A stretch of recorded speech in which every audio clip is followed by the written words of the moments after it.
안녕하세요. 조은의 마음약국의 조아내입니다.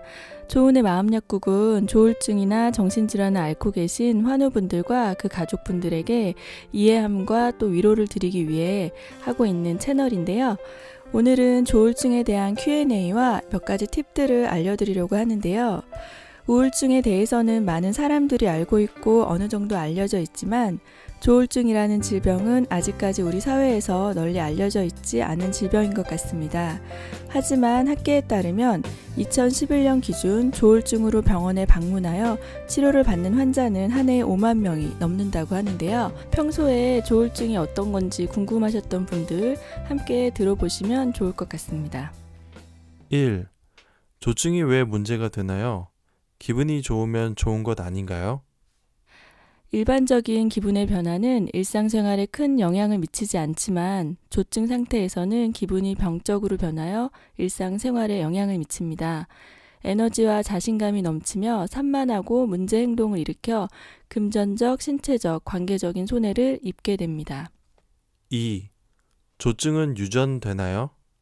유전 요인이 명확히 밝혀진 것은 아니지만 가족 중 조울증 병력이 있는 경우 발병할 확률이 더 높습니다.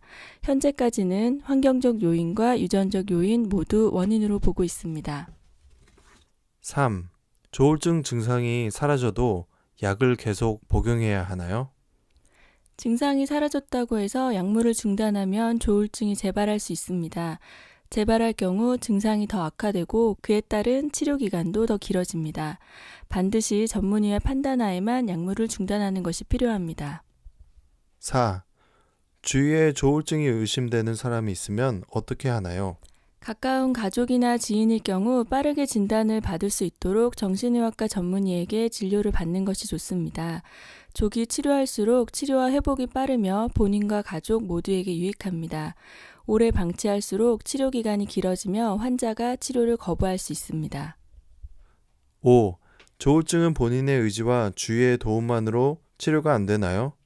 기분이 변하는 것에 대해 주변에서 받아주고 이해해주면 병이 호전되나요? 조울증은 안타깝게도 뇌 기능의 호르몬 조절 능력에 문제가 생겨 발병하는 질환이며 반드시 약물 치료가 필요합니다. 주변의 도움이나 환자 본인의 의지만으로 치료할 수 있는 방법은 아직까지 없습니다. 6. 어린이도 조울증에 걸릴 수 있나요?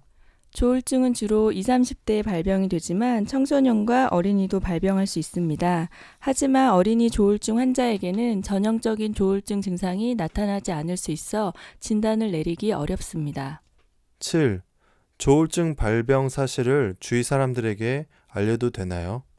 가까운 사람, 배우자, 부모, 형제자매 등 가족이나 약혼자 등에게는 발병 사실을 알리는 것이 좋습니다. 조울증 치료는 환자 본인뿐 아니라 가족 모두의 노력과 도움이 필요하기 때문입니다. 8. 조울증은 너무 기뻐서 생긴 병인가요? 조울증은 조증 혹은 경조증과 우울증이 번갈아 가면서 나타나는 증상이 특징인데요. 먼저 조증은 기분이 들뜨며 좋아지고 에너지가 넘치며 말수가 많아지고 아이디어가 넘칩니다. 육체적으로는 수면 시간이 급격히 줄어들고 생각이 많아져서 하루 종일 무언가를 시도하거나 새로운 일을 하기도 합니다. 이런 모습을 처음 보는 사람은 자신감이 넘치네 라고 생각할 수 있지만 가까운 가족이나 지인이 본다면 환자의 행동이 과장됐다고 느끼게 됩니다. 이러한 증상은 일상생활에 지장을 줄 정도이며 조증이 심하면 말이 앞뒤가 맞지 않고 물건을 잃어버리거나 망가뜨리고 타인과 시비를 일으키거나 금전 감각이 없이 과소비를 하는 등 여러 가지 피해를 가져옵니다. 9. 조울증, 생명의 위협을 받을 수 있나요? 조울증에 걸린 사람들의 자살률이 우울증에 걸린 사람들보다 수치가 높다고 합니다. 심한 조울증의 경우 환청이나 망상 등 정신분열적 증상이 나타나기 때문에 현실 감각이 없어지고 조증이었다가 우울증을 겪는 과정에서 극심한 낙심과 감정의 괴리로 극단적인 선택을 하는 경우가 많다고 합니다. 네, 마지막으로 조울증의 질병인지 아닌지 구별할 수 있는 팁 몇 가지를 더 알려드리려고 합니다. 첫째, 의욕이 넘치거나 과민한 기분이 지속된다. 자신의 말이나 행동에 끝까지 결과를 맺지 못하고 용두사미격의 일을 벌리고 작은 일에도 크게 웃거나 과민하게 반응합니다. 둘째, 높아진 자존심, 심하게 과장된 자신감, 실현 불가능한 아이디어로 사업을 한다거나 자신의 능력 밖의 일을 기획하고 다른 사람에게 여러 가지 제안을 하기도 합니다. 셋째, 수면에 대한 욕구 감소. 실제로 몸은 굉장히 피곤하지만 뇌가 그걸 인지하지 못하고 잠을 자지 않고 활동을 계속하여 체중이 감소하고 예민해집니다.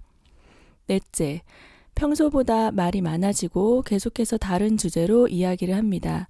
A라는 대화를 하다가 B를 얘기하고 다시 C를 얘기하는 등 대화의 주제가 두서가 없고 조리에 맞지 않는 말을 합니다. 다섯째, 고통스러운 결과를 초래하는 쾌락에 몰두합니다. 도박, 음주, 오락 등 특정한 행위를 집착하는 듯 반복하며 스스로 절제를 하지 못합니다. 오늘 안내해드렸던 Q&A와 질문들은 똑딱 어플에 나오는 닥터킴의 Q&A 그리고 마음의 감기 치료법 우울증 119라는 책자에서 발췌하여서 사용하였습니다. 감사합니다.